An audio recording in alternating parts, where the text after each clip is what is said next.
laawol kisal ko laawol peewal e ɓantal. وبالكرم والإحسان موصوفا أحمده سبحانه وأشكره وأشهد أن لا إله إلا الله وحده لا شريك له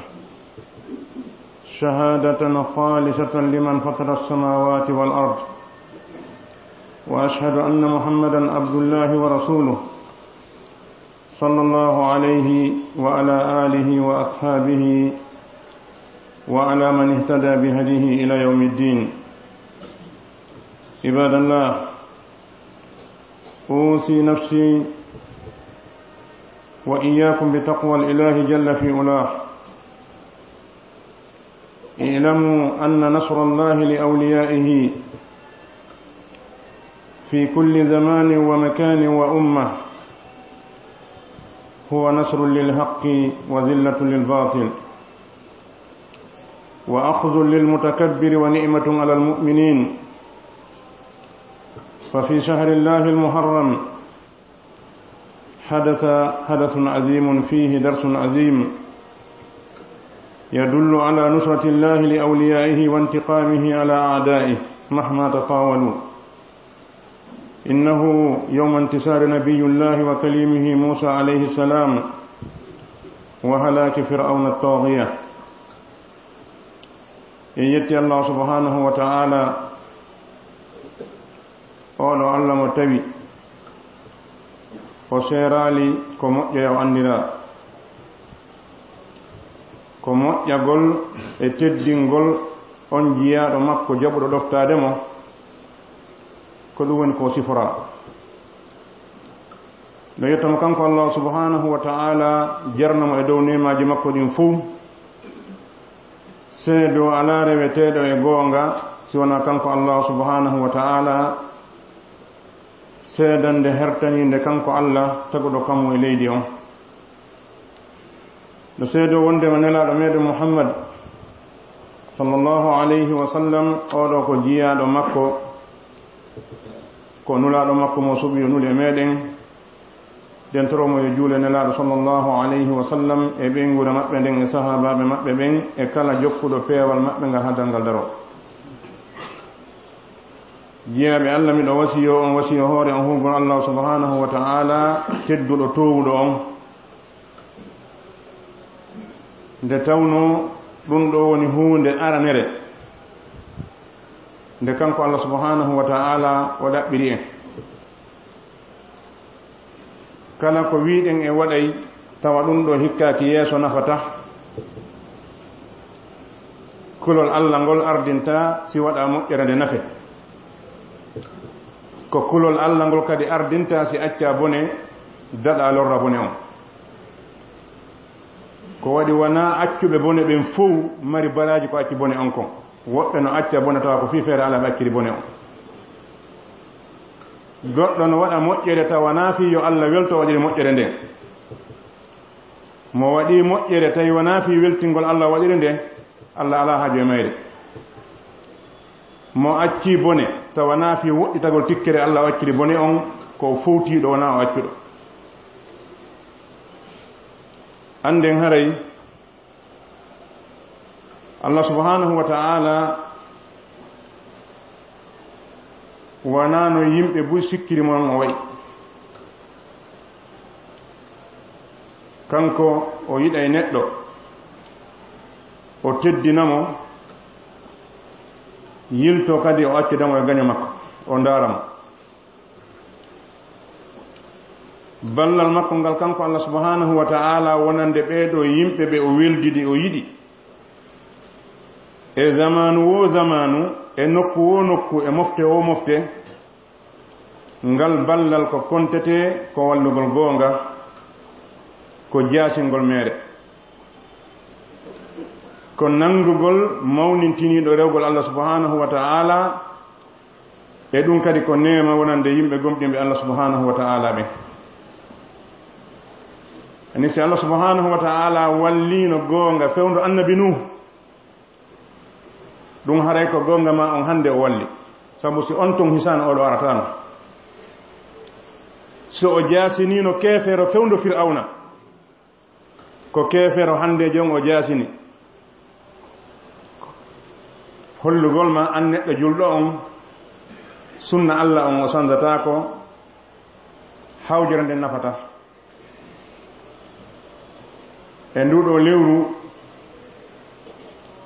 wiyetende shahrullahi almuharram lewru ndu wiyeten e ɗengal meɗen jombente lewru ndu tawi hindu mari tarika mawɗo e ɗan ɗo gurdan sabu heewugol piiji waɗɗi ɗin e mayru no jeeya e ko waɗi e mayru piiji ɓurɗi e mawnude ko tawata en heɓe darsu mo walanaɗo e muɗum mono andina en wondema Allah subhanahu wa ta'ala weldiɓɓe makko ɓen o wallayɓe yawama neɓa o wallayɓe ayɓe makko ɓen o yottotoɓe ko ɓoyɓe nennande wo neɗɗo si woni gaño Allah woni gaño diina Allah kan woni gaño julɓe ɓen ko ɓooyi ñaamude yara ko halkara sakkitorta sina so o tuubi o ruttike ɗo e mayde makko nden hewtude haray no jeeya e ko waɗi e nduɗo lewru ko tawata ko hunde mawde hunde nde ƴetteten darsu e muɗum e tasa piyeji ɗuuɗuɗi ñande nde Allah subhanahu wa ta'ala walluno oɗo jiyaɗo makko wiyeteɗo Musa mo o suɓi o ɓurniri yewtidugol e muɗum arɓe ka hawre leydi ɗo ɓen fuu ko Allah subhanahu wa ta'ala yewtidi e muɗum tawa wana goɗɗo woni nantinde hakkunde maɓɓe ko Musa ɗum ɗo ko teddungal ngal o hertori oɗo eɗen andi fiyake makko on alqur'ana no yewti en fayda ha a innay ko e maɓɓe nde tippi Allah subhanahu wa ta'ala wallima e hoore oɗo gaño wi'etenoɗo fir'auna o halki fir'auna o dandi Musa ɗum ko waɗi ko e nduɗo lewru ndu wi'eten jombente ndu tawata en naati e muɗum gila ñallol ma balɗe ɗiɗi ibadallah man yaqra'u minna kitab Allah yajidu ma tahtalluhu hadhihi alqissa min durusin wa ibar يقول الله تعالى تاسين ميم تلك آيات الكتاب نتلو عليك من نبأ موسى وفرعون بالحق لقوم يؤمنون إن فرعون علا في الأرض وجعل أهلها شيعا يستضعف طائفة منهم يذبح أبناءهم ويستحيي نساءهم إنه كان من المفسدين jiyaaɓe Allah kala e meɗen neɗɗo mo tawi himo janngude deftere Allah nden ɗum woni alqur'an o taway e nder mayre ko oɗo qissa mofti immorde e darsuuji e tasakuyeeji wonande neɗɗo janngowo alqur'ana fiyo faamu wonande neɗɗo janngowo qur'ana fiyo anndu ko wanno kon ko honɗum waɗi haa ɗum waɗi Allah subhanahu wa ta'ala e nder ndeɗo simore ndo wi suratul qasas himo jantani en fi oɗo wiyeteɗo fir'aun ko honɗum o jokkuno e hoore ndiɗo leydi o wi kanko subhanahu wa ta'ala muhammadu meɗen jangandema khabar oɗo wiyeteɗo musa e o wiyeteɗo fir'auna hala ko woni gonga ko wona e hiitede ko wona ko fenoɓe feni wallini ko woni kon gonga tigi ko feƴƴino hakkunde maɓɓe ko wanno kon wonande yimɓe jaɓoɓe gonga yalla waɗi e maɓɓe o wi tigi ko wonno kon oɗo wi'eteɗo fir'aun ala fil ard o townitino ka leydi o waɗi yimɓe leydi ndin pecce yani o senditi jama on o waɗi ɓe pecce e nder ɗen pecce ɗe o waɗi yastadifu ta'ifatan minhum o waɗi feccere goo kurketeɓe loƴinteɓe oɗo sunna ko sunna mo fir'auna addi ka hoore leydi ɗo jokkimo e muɗum kala neɗɗo jokkowomo farriq tasud sendugol yimɓe ɓen huccindira geeke maɓɓe ɗen senda ɓe fiyoɓe woni yimɓe layi fuuɓe ko tawata kon hande ko ɗum ɗo wona e gollitirede hakkunde julɓe ɓen e nokkeeli ɗin fuu haa tawa julɗo no aña julɗo fii fus julɗo no monano julɗo fii fus hawtamo fii fus accidama e hoore makko fii fus tawa waɗa ɗum sina golle oɗo e kala eroɗo laawol makko ngol hodda e neɗɗo tawa haaju mon goto mon ala haaji oya juulida e neɗɗo tawa goto mon ala haaji oya an e neɗɗo kafum piiji 99 luutodiron gootum kunɗon sende hakkunde moɗon ɗum wonno golle makko ɗen o cinci ɗum ka howri leydi ɗo yimɓe jokkuɓe laawol makko ɓe wurni ɗum kadi ko kanko sinci ko wuura ɗo hande e o zamanu ɗo wiigol ñaamuɗo haqqe goɗɗo on ko on mari goonga landiɗo haqqe mum on ko won bonno leydi ndi firawna sinci ɗum ka howre leydi ha hande ko ɗum woni ko jokka idan Allah subhanahu wa ta'ala wi oɗo firawn no jeyano e golleji makko ɗin sendugol yimɓe ɓen lo'ina woɓɓe goo e maɓɓe lo'ina ɓen no jeyano ko waɗi ɓe honɗum yudabbihu abna'ahum wa yastahyi nisa'ahum innahu kana min almufsidin bonnere makko nde yahuno ha tawi ko ɓuri sellude ko filla kon ko wanno ha o hirsi ɓiɓɓe bani israilayankoɓe misra tawreta hari no yewti fi fir'auna argol muɗum no yewti ko hombo aroyta kadi bonna laamu fir'auna ngun bani israila no jangi ɗum ɓe andi fimu hakkundeji maɓɓe ton idan ɓayɓe jangi ɗum ka tawreta ɓe sownodiri ɗum hakkundeji maɓɓe ton Allah subhanahu wa ta'ala e hikma makko on o waɗi ɗum saaki nder misra ha hewtoymo kanko fir'aun no woodi tarikaji weeɗi ko mbileɓe makko ɓe yeetinomo wondema ɓiɗɗo heɓata ɗon bonnaɗo laamu makko ngon kono ko selli kon ko diina ka ibrahima accuno kan ka muusa ari rundugol kan ko e kamɓe jangi kamɓe bani israil wondema heɓete e leñol maɓɓe ngol bonno laamu fir'auna ngon ɗum yehi ha hewti fir'aun ko on tuma o deesidi wondema kala bani israila yankojo jibinaɗo tawi ko gorko o hirsa mo fiɗa laamu makko ngon bun idan o woni hirsugol ɓiɓɓe maɓɓe worɓe ɓen acca ɓiɓɓe rewɓe ɓen oɗo Allah wi wonnoɗo jeyaɗo e bonnoɓe ka hore leydi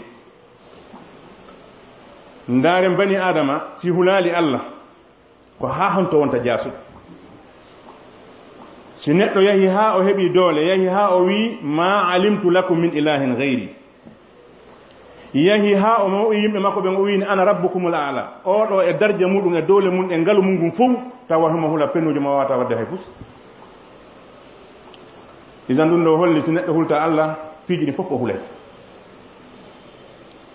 Allah subhanahu wa ta'ala o wi wa nuridu an namunna ala alladhina stud'ifu fil ardi wa naj'alahum a'imma wa naj'alahum alwarisina wa numakkina lahum fil ardi wa nuriya fir'auna wa hamana wa junudahuma minhum ma kanu yahdharun subhanahu wa ta'ala wi joni non men faalama mi woni pere nemingol ɓeeɗo lo'inaaɓe ka hawre leydi min faalama ɓe hettu hoore maɓɓe min faalama kamɓe kadi yoɓe jeyi konngol maɓɓe ngol e sayre maɓɓe nden ɓeeɗo lo'inaaɓe ka leydi min waɗa ɓe hannde kadar kamɓe woni ardiiɓe ɓen min newinana ɓe ka leydi min holla fir'auna e hamana e konu maɓɓe ngun kamɓe ɗiɗo immorde e ɓe ɓe woni hirsude fiita wuuru min holla ɓe immorde e ɓe konko ɓe wonno e rentade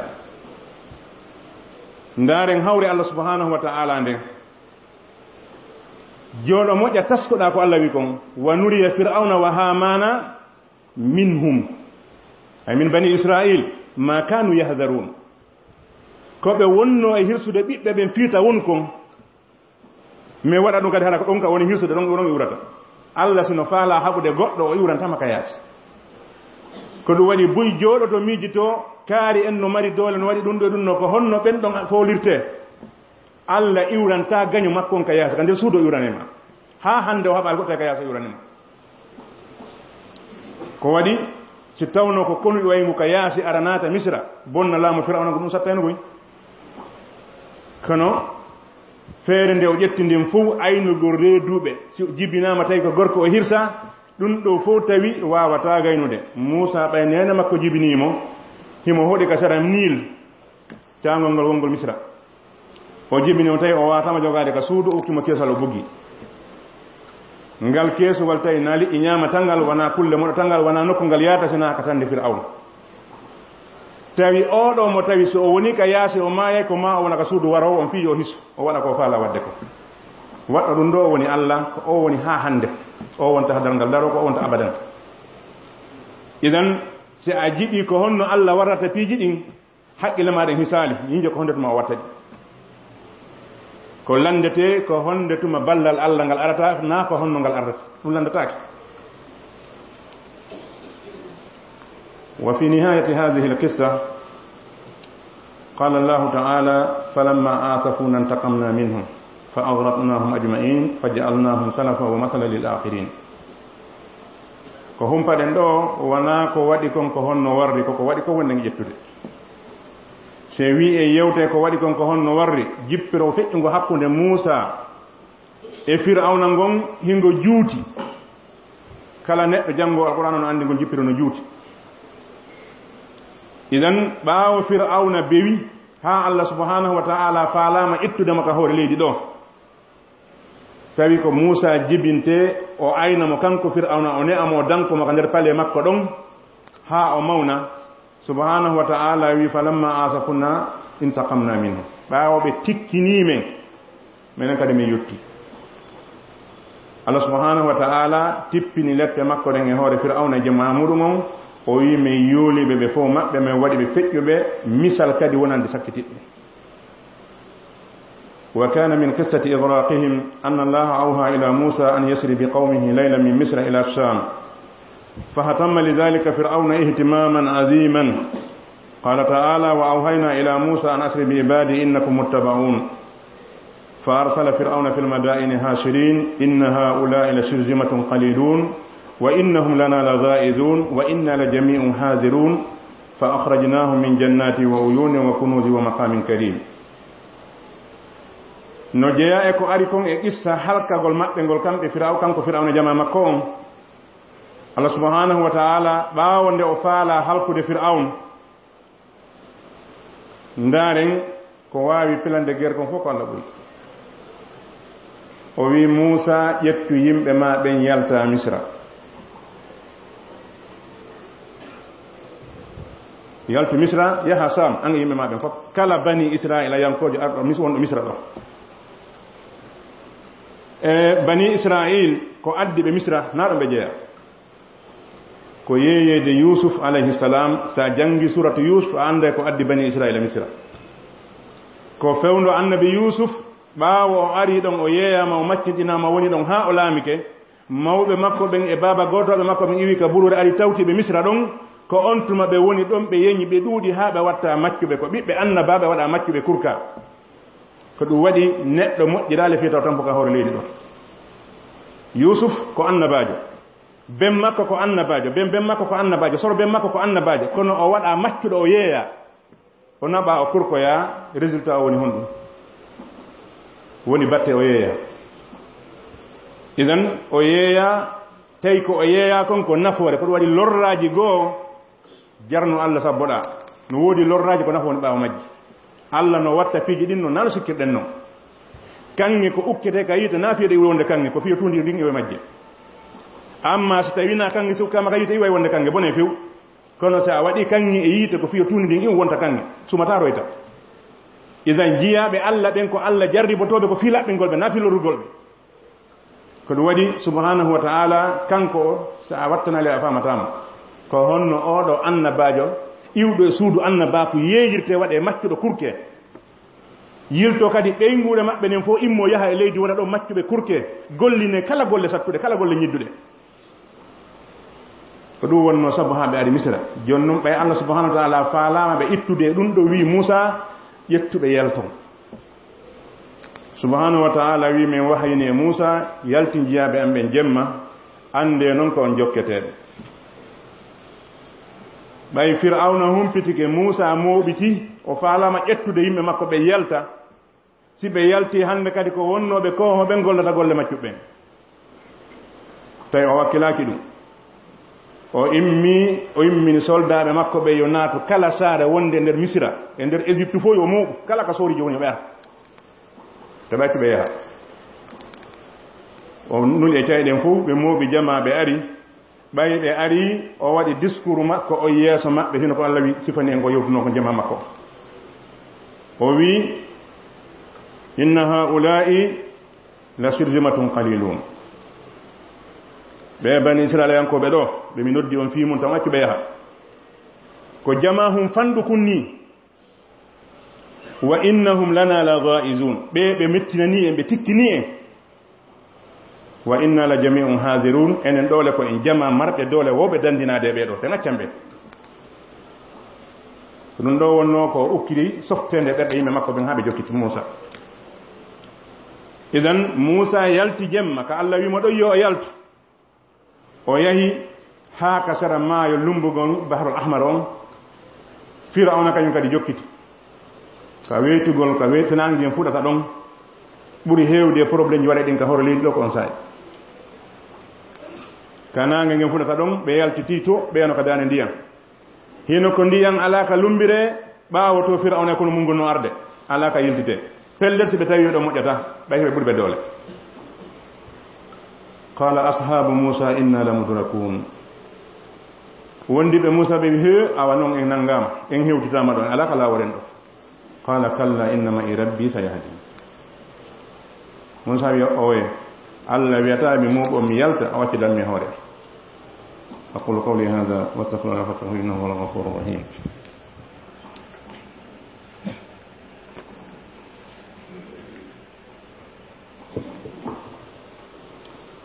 الحمد لله على نعمة الإسلام وكفى بها من نعمة وأشهد أن لا إله إلا الله وحده لا شريك له وأشهد أن محمدا عبده ورسوله عباد الله عند ذلك أوحى الله إلى موسى أن اضرب بعصاك البحر فتقدم عليه الصلاة والسلام إلى البحر وهو يتلاطم بأمواجه فلما ضربه انفلق وانفتح 12 طريقا يابسا لا وحل فيها وصار الماء السيال بين هذه الطرق كأطواد الجبال فانحدروا فيه مسرئين مستبشرين ودخل فرعون وجنوده في أثرهم فلما جاوزه موسى ومن معه من قومه وتكامل فرعون وقومه في داخل البحر أطبقه الله عليهم وعاد إلى هالته الأولى فأغرقناهم أجمعين يتي الله سبحانه وتعالى دين ترمو يجولنا صلى الله عليه وسلم يبين ورمى صحابة حسنا yiyaɓe Allah ko fewno ɗon ka ndem ittende fewndi ɗon ka ashabu Musa wi ɗon inna la mudrakun awa ɗo noon en hewtama Musa wiya owe Allah no wondi en kala neɗɗo mo tawi ɗum ɗo alaka fondo makko yo sikkito julɗoyagal makko ngal tawi yehi ha ɓitti tawi ɗo hay goto wawata sona Allah tawi on sa'i ɗon a anditata Allah a hoolata ko Allah no wawma wallude ɗon hara islam ma ono fanka hara watta ila imama ko waɗi neɗɗo julɗo e mo andi ko faaɗi o ko faɗi hayso ko avion o yowti ka weeyo Allah no wawi mo dandude ɗon idan ko ɗo Allah subhanahu wa ta'ala ka ɓe dari ɗon hiɓe maafiɓe fof ko honno ɓe gerdata Allah subhanahu wa ta'ala wahayni ɗon kisan e Musa o wi an idri bi asakal bahar Musa tuggorduma nde jogiɗa no tappini nduma e ngo Musa tappiri tuggordu makko ndum maayo ngon o ari ha a hewde ka sera ndiyan o waɗi tuggorku makko ko ni ndiyan ɗam fecci laawi 12 laawol ha timmi laawi 12 gorol kala e laawol muɗum ndiyan ɗam waɗi pelle hakkunde muɗum ne waɗa yaha yundito ɗon ɗan ala feƴƴude ɓe cippi ɓe hawji ɓe naati e laawi ɗin ɓe yahi ha ɓe tutti lumbugol sakkitoro maɓɓe on ka yaltata ɗon sakkitoro Fir'auna en on no naatude ka nder ndiyam bani Israila ko sakkitoro yaltude ka nder maayo on o to kadi sakkitoro Gibtiyankoɓe no naatude maayo ngon fermi idan Allah subhanahu wa ta'ala ko kanko tun andi o wolanaali hay goto ko feƴƴi nder ɗon kon ko waɗi ko lette ko ndiyan kono ko ndiya lettiraɗa ndiya yareteɗan e ñameteɗan e ndiya lettiraɗa wona gotum idan Allah subhanahu wa ta'ala sifani en fi hoorejo maɓɓe on pet ko honɗum wowli nder ton ka nder ndiyam ɗon heddi ɗon wolal fimo hay goto fir'aun ɓay yehi ha o tawi ɗo pellet ko yoolagol kono haqqille ɗen bonali o wowli konngol Allah subhanahu wa ta'ala sifingol ka qur'ana ngol jangete ha dangal daro o wi hatta idha adrakahu al-gharq qala amantu أنه لا إله إلا الذي آمنت به بنو إسرائيل وأنا من المسلمين فرعون وينو دو يمبه مumben ما علمت لكم من إله غيري وينو دو يمبه mumben أنا ربكم الأعلى وموبي جما مكو فو كفالي مكو وي آمين دمي أندنا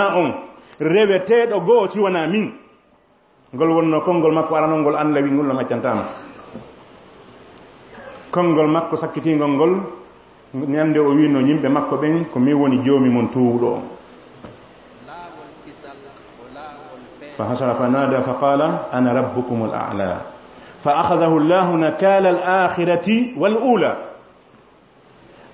on noddi jama makko on o wi ko mi woni joomi mon tuudo on Allah subhanahu wa ta'ala nangiri mo yaggingol mo kongol ngol arano ndaren kongol no hulbini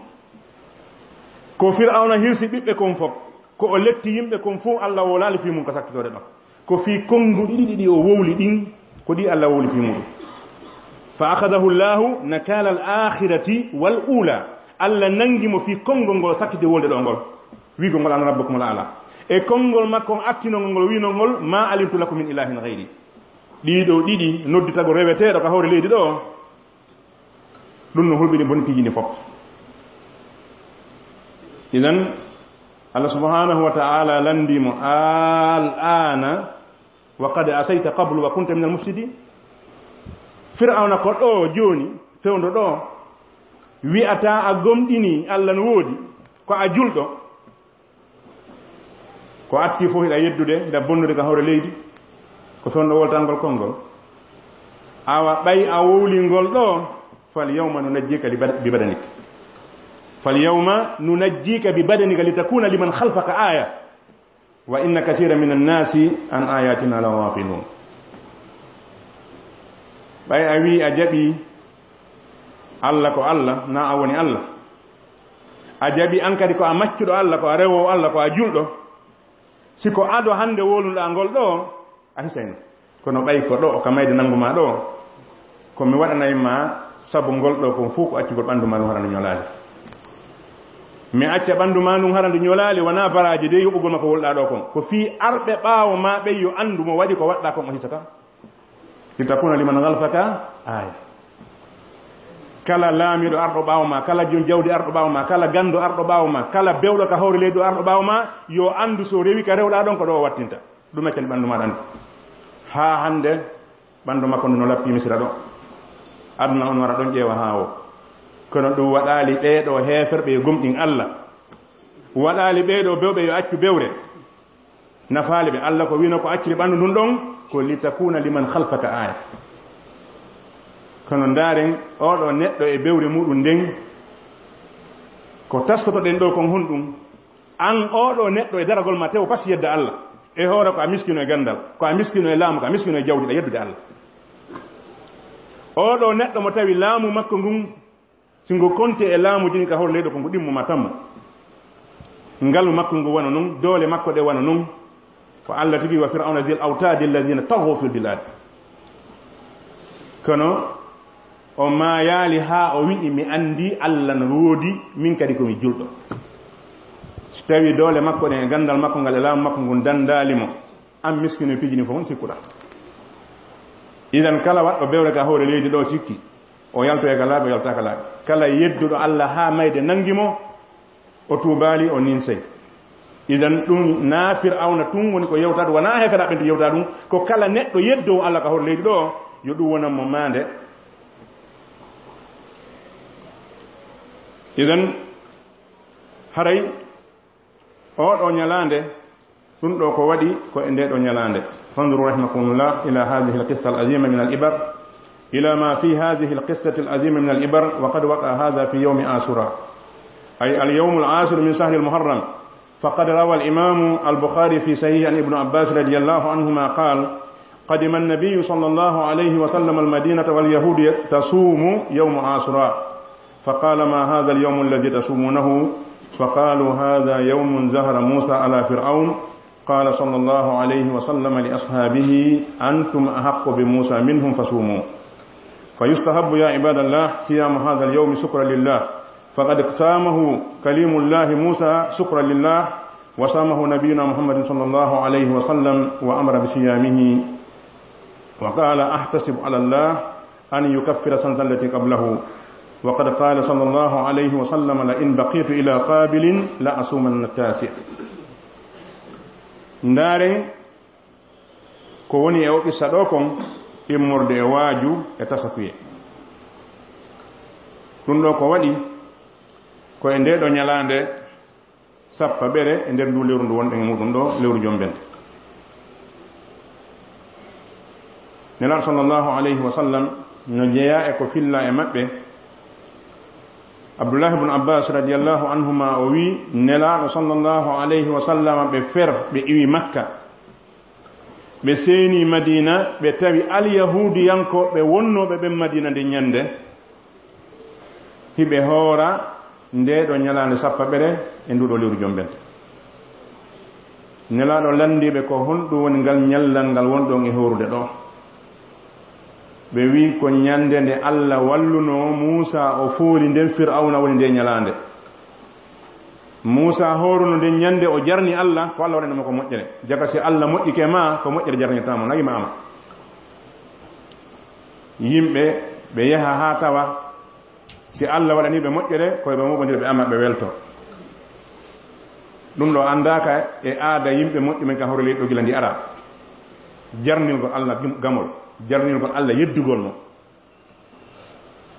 idan Musa hoori ñalande nden weltanagol Allah subhanahu wa ta'ala ko o dandi mo dandi yimɓe makko ɓen kon kamɓe alyahudu ɓe lutti horugol ɗum ɗo sabu gilandema Musa heɓi nelaɗo sallllahu alayhi wa sallama na ñallal wona balɗiɗo na yontere wona lewru ɗum ko dumunne juutuɗo noon ko waɗi hakkude Isa e nelaɗo tun ko duuɓi temeɗe joyi goɗɗum. joni noon Musa ɓeeɗo annabaɓe bani Israila ɓe wonɗen e jantade fof ka Qur'an si wona Musa e Yusuf ko ɓe ari ko ɓaawo Musa hakkunde Musa e Isa ɓe woni ɗum ko dumunne juutuɗo noon. idan ɓe seerahi ɓe hoora ɗum ha nelaɗo tawi ɓe ɗon hiɓe hoora ɗum nelaɗo landiɓe ɓe wi komin hortata ko fi ɗum ɗo nelaɗo makane sahaba ɓen ko onon ɓuri handude e jokkugol Musa sabu ɓe ɓe sanjino dina Musa ka mana diina tawhid ko jokkuɗon kon fewndo ɗo e ko Musa wonno e mum ko woni gootum ko onon kafi laawol wona ɓe santuɓe diina mum ɗo e makko onon hoore onon kadi hoore nde ñalande ɗo yani wallo Musa weltade ko Allah dandinoma ko sahaba ɓen hoori ɗum nelaɗo sallllahu alayhi wa sallam hoori duuɓi hiɓe hoorirde ni haa ka sakkitode annelaɗo sallllahu alayhi wa sallam hiɓe yamiri eye lundu alyahudi en nasara e piiji maɓɓe ɗin fuu nelaɗo ɓay ɓe taskoyke ɓe tawi ha horugol nde ñalande ɗo tun nde alyahudu wonno e horude hara e nanditinike maɓɓe ɓe maaki si Allah tawnilan hitande arayne nden mi hooroye jeenayi on mi watta e hoore sappo kono tawi balɗe le lanni ɓe feƴƴini aɗo nden hitande hertude hande kadi sahaba ɓen hoori jeenayi on e sappo on jeenayi on ko hoorira ko lunnagol alyahudu wata ɓe hooru sappo tun hoore sappo tun ɗum waɗi karama ko ɓen ɓe wii wondema an neɗɗo julɗo on yaa hooru jeenayi e sappo ma hoora sappo e sappo e goho nelaɗo sallllahu alayhi wa sallam hiɓe maaki e hadis maɓɓe goɗɗo goo korka kan fuu ko ɓuri moƴƴude si feƴƴi suumaye e nder hitande nden gila ñande goo o juldano ha noga e jeena sabbor suumaye ko ɓuri moƴƴude hoorugol ko ndu lewru jombente ɗo ɓe maaki julde nden fuu ko ɓuri moƴƴude si feƴƴi farillaji ɗin jowi ko immagol jemma juula idan ala lewru nde korka moƴƴi e muɗum si feƴƴi suumaye hewti ndu lewru sabbor lewru jombenteru ɗo kono ko tenti e muɗum kon ko jeenayi e sappo ma sappo e sappo e goɗɗo haray nduɗo lewru no woodi aadaji bonɗi buy sincaɗe e mayru ɗi tawata neɗɗo julɗon hana gonginde ko waɗi a yi'ata lasli mum on taw ko khurafat ko humpiiji hiitaɗi tun wi'ugol wayasata e lewru jombente nduɗo wi'ugol jombata e nder nduɗo lewru jombente hertinangol nduɗo lewru sadakaji watteɗi ɗum ɗo wona ko nelaɗo sallllahu alayhi wa sallam wanno wona ko ɓe accuno kala waɗɗo ɗum haray o fefindike o naade dina kanko ala to aaƴagol wondema jeenayi nduɗo no wetude sappo ko julde ko fenande moƴƴinande so on jongiɗo yahi ha kundara on naati maktabuji wonɗi kam e fuuta ɗin fof yoɓe yaltinan en deftere ka windi jombente no mari julde a yiyata ɗo maktabu hay goto mawɓe accanoɓe tan ɓe wa kadalika sa yaari dowga kadi a yiyata ɗum e deftere hay wotere kono no jeeya e ko ɓuri hattude kon ko ɓuri hulɓinade kon nde tawata karamokoɓe ɓen sa a landike ɓe dalil hunde wona nde waɗede fiyoɓe holle ɗum an kadi yiɗa waɗa nodda jama on e muɗum ko ruttugol makko a bonɗonidi na noon dina ka noddirante mo landike ma dalil ko juuluɗa siɗa mari hollumo samara innamara mo landike ma dalil ko wonɗa e wadde ka diina ma dama hiɗa waɗɗima laaɓangol allah e nelaɗo laaɓana julɓe ɓen hollumo dalil on siɗa andi sa anda wiya anda kono watta a bonnumo inde nde ɗum no jeeya e jikkuji o mo wolɗen fi mum ɗo firawna ko ni o jabarayno annabi moussa alayhi salam yafuɗo wona nandingol ko fino famiren ko waɗi ɓen ɗon ɓe wonde wolden fi mum ga e ɓen to on ɗo naaɓe gotum kono kuuɗe ɗen no nanda firawna kala ko moussa landinomo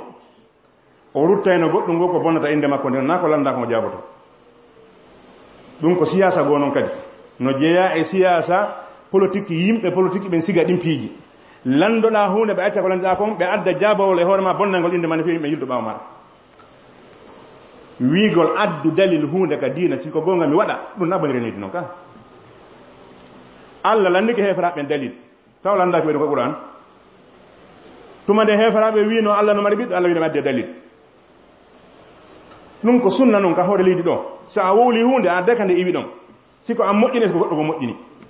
idan kala marɗo ɗum ka windi e deftere accaɗe ɗen harana arɗe kesunɗen dey yo o yaltin o holla hi ɗum ɗo no wuri ka windi bal ala ko hunde moƴƴinande ɗum woɓɓe ne jokki anda fi honɗum woɓɓe ne jokki ɓe andi ko fi honɗum ko waɗi anduɓe ko fi honɗum ɓen ɓendon no ton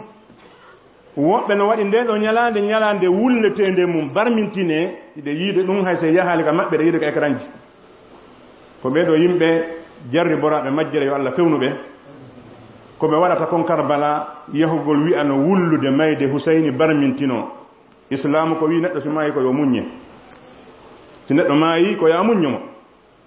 wona ya jokko wulla mayde makko nde gundanɗan fof kadi so tawi ko ɓe julɓe ko gonga maɓɓe ko honɗum wullude mayde taniraw acca mayde baba acca mayde nene acci mayde soro hombo ɓuri nelaɗo moƴƴude nelaɗo feƴƴini ɓe wullali mayde nelaɗo nden ali feƴƴini ɓe ala wullude mayde makko nden siko fi warede ali kadi ko waraɗo Husayni nene mum feƴƴini ɓe wullali mayde makko nden fi holɗum ko mayde oɗo nden tum ɓe wullata ka ko o dumayno julɓe ɓen ɓe watta hila moƴƴa ɓay na oto julɓe heeɓi mayɗo awati ɓe wulla ɓe wullu julɓe mayɓe ɓen fof ma ɓe acca ɓe muñño ko allah wi kon allah ko ɗaɓɓi ɗen ko muñal wona jokkugol wulla mayɗo hitande kala ربنا تقبل منا إنك أنت السميع العليم وتب علينا إنك أنت التواب الرحيم اللهم أرنا الحق وارزقنا اتباعه وأرنا الباطل وارزقنا اجتنابه برحمتك يا أرحم الراحمين اللهم حبب إلينا الإيمان وزينه في قلوبنا وكره إلينا الكفر والفسوق والعصيان واجعلنا اللهم من الراشدين اللهم افتح مسامع قلوبنا لذكرك وارزقنا طاعتك وطاعة رسولك وعملا بكتابك برحمتك يا الراحمين اللهم اقسم لنا من غشيتك ما تهول به بيننا وبين معصيتك ومن طاعتك ما تبلغنا به جنتك ومن اليقين ما تهون به علينا مصائب الدنيا ومتعنا اللهم بأسمائنا وأبصارنا وقواتنا أبدا ما أحييتنا واجعل ثأرنا على من ظلمنا وانصرنا على من عادانا ولا تجعل الدنيا أكبر همنا ولا مبلغ علمنا ولا تسلط علينا بذنوبنا من لا يخافك ولا يرحمنا برحمتك يا الراحمين اللهم لا تدع لنا في مقامنا هذا ذنبا إلا غفرته ولا هما إلا فرجته